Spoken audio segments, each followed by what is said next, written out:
as we start this example and look for something which we can add, it's not a very hopeful picture, because all the numbers under the square root signs are different.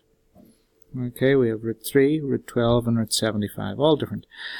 So it doesn't look like there's anything we can add, but don't give up too quickly, okay? What we're going to do is we are going to look at the larger square roots, the root 12 and root 75, and see if we can make anything out of them that would allow us to simplify this just a little bit. So let's start off with the square root of 12, okay? If we're going to try and simplify the square root of 12, we look for its factors. And the factors of 12 are 1 times 12, 2 times 6, and 3 times 4. Okay, well now, 4 is a perfect square.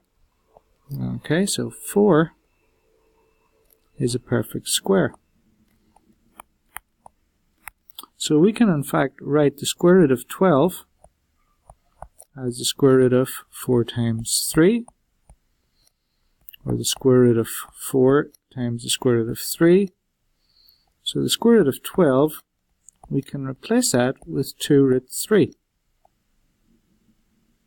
Okay, so that's the first thing that we're going to do. We're going to take that square root of 12 and we're going to replace it in a moment with 2 root 3. And that's going to be good because we have a root 3 here already, 6 root 3, and now we're going to have a 2 root 3. Well, we also have to do something similar for the square root of 75. So if we can scroll up a little bit, so we're now going to look for the square root of 75.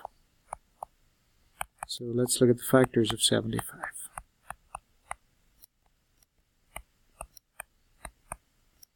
And that's going to be 1 times 75. 2 doesn't work. 3 does go into 75. It's going to be 3 into 7 goes twice. 3 into 15 goes 25. 4 won't work. 5 will work. 5 goes into 7 one time and 2 left over. 5 goes into 75. Into 25 15 times. Okay, now if you try and go through it, 6 doesn't work, 7 doesn't work, 8 doesn't work, 9 doesn't work, 10 doesn't work, 11, in fact we've got them all there. Now, the perfect square out of all of this is 25. 25 is a perfect square. Okay, so what we're going to do is we're going to replace square root of 75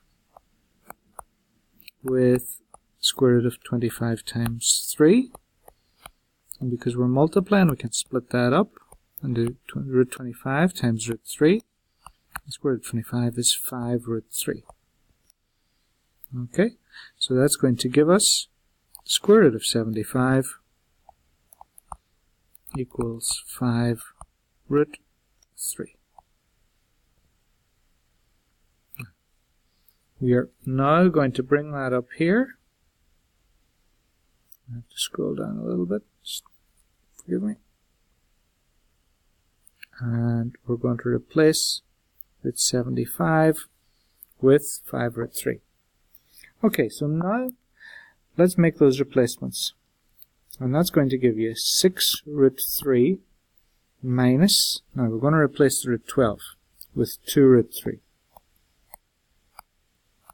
Okay, and then we have plus 2 times the square root of 75. Well, the square root of 75, we had that as 5 root 3. So times 5 times the root of 3.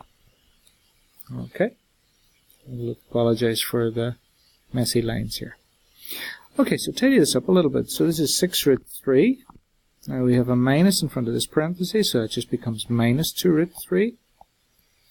And then this parenthesis we have plus 2 in front of it. So distribute the plus 2. So plus 2 times 5 is plus 10 root 3. So the 2 only multiplies the 5.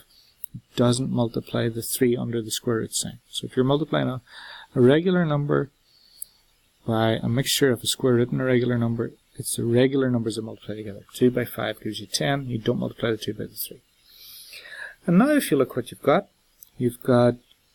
root 3, root 3, root 3, which means we can combine all of these. So we have 6 root 3 take away 2 root 3, that's 4 root 3. And then 4 root 3 plus 10 root 3 is 14 root 3. And that's our answer. So it didn't look very good at the start when you had all these different square roots, root 3, root 12, root 75, but you can break them all down into square roots of 3, and final answer then becomes 14 root 3. Okay, thanks for watching.